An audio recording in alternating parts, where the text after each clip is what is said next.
Les scientifiques en herbe sont à Luçon actuellement. Comme l'an passé, la ville abrite en effet le village de la science dans le cadre de l'opération nationale La Fête de la Science. Cette fête, rappelons-le, a été créée en 1991 par le ministère de l'Enseignement supérieur et de la Recherche afin de valoriser les matières scientifiques et surtout ces métiers auprès des jeunes. Cette année à Luçon, ce sont ainsi 16 projets labellisés par des écoles qui sont donc présentés. Des projets variés portant par exemple sur l'acoustique via le lycée Cassler à La Roche-sur-Yon, les bourdons par le groupe associatif Estuaire ou encore, comme on le voit ici, la découverte de l'archéologie. En fait, on cherche qu'est-ce qu'il y avait avant, à l'époque. Et on trouve des objets de la terre. Voilà, ça c'est très bien. Alors comment on fait? Il faut faire attention, explique-nous la méthode. En fait, on prend une truelle et on dégage la terre, on la met dans un seau et après on prend un petit pinceau et on met dans un petit bac et après on le vide dans le seau et après on découvre qu'est-ce que c'est.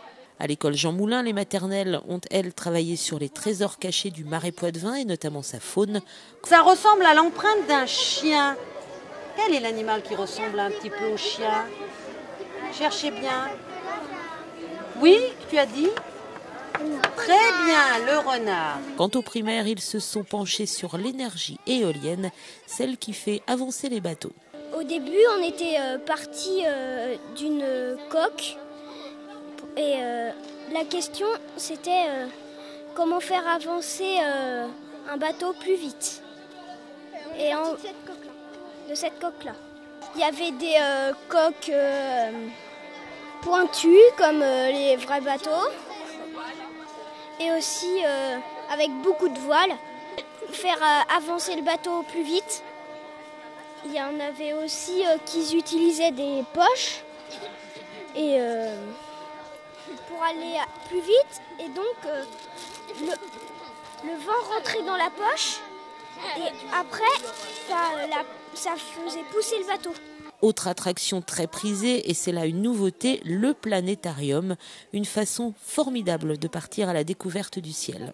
Oui, depuis quelques années, là, on a mis au point des systèmes qui permettent de modéliser l'univers, le système solaire, les planètes, de façon très fidèle et on a vraiment l'impression d'être dans l'espace.